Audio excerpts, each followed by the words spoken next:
Hi, I'm Regan. We have a family-owned and family-operated house for our son.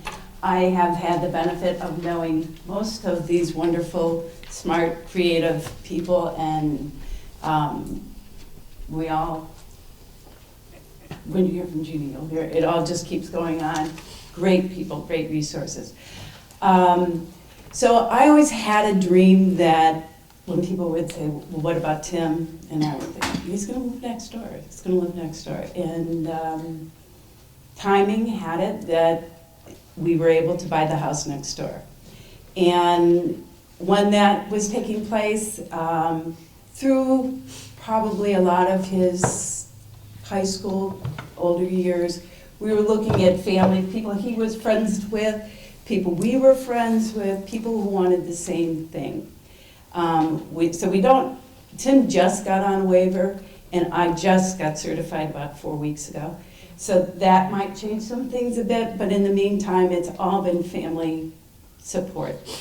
We have cameras, we have Nest, which are the smoke detectors and all that. We use FaceTime. We did a lot of skill building. As somebody said here along the way, it was a transition.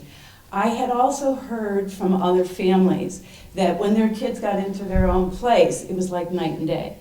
And the amount of independence and pride and how much they took over that would take place. And it absolutely did. Like, Tim shovels the walk, Tim takes care of the garbage. Whatever I ask them to do, they do. If it needs to be done, and they love it. Lisa's mom takes care of Lisa. It is a girl. But they're just very, very good friends. Their likes and interests were important as well. And they spent a lot of time together. They would go to the movies. They both like scary movies. They're big wrestling enthusiasts and so forth. And so that was a lot of their social life. They banter. If you listen to them, they go back and forth. Most people would say that they really don't like each other very much. But they're both very protective of each other. And anytime I get annoyed or whatever, I get put into place. So it's all been really, really good. Lisa's mom takes care of Lisa. She takes care of her laundry. She takes care of her meals, however they're going to plan them. I take care of Tim. We're lucky enough, we have 6 children. And so we do have a support around us that perhaps others don't have. Some are in town, some are not in town, and all of them are very involved. So when it comes to cooking, Tim will come over, we cook his meals, he puts them in the freezer, takes them out as he wants, he does what he wants as he wants. And let me think what else. So they mostly, for cooking purposes, they really just use a microwave. We don't bother with any of the other things. They make their own decisions where they want to go, what they're going to do. Some goes one way, one goes another way. You don't have to do it together. Lisa is she has competitive employment, and then 1 day a week. And she has a driver who comes and picks her up and takes care of all that. Protective mom doesn't do that.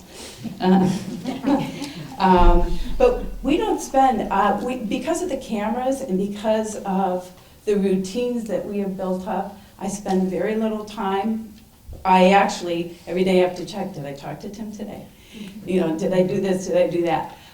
One little snafu, he is just stepping into a new job, and I have discovered that he has flipped his nights and days.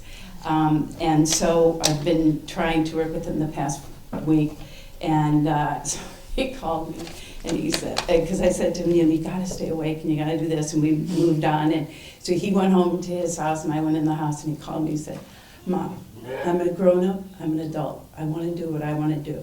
If I wanna sleep, I'm gonna go to sleep. It's like, no, you're not. If you want a job, you want money, you're gonna get up. You gotta be up. So anyway, it's been a great situation. But most important things were they got along, families got along, we had the same vision. So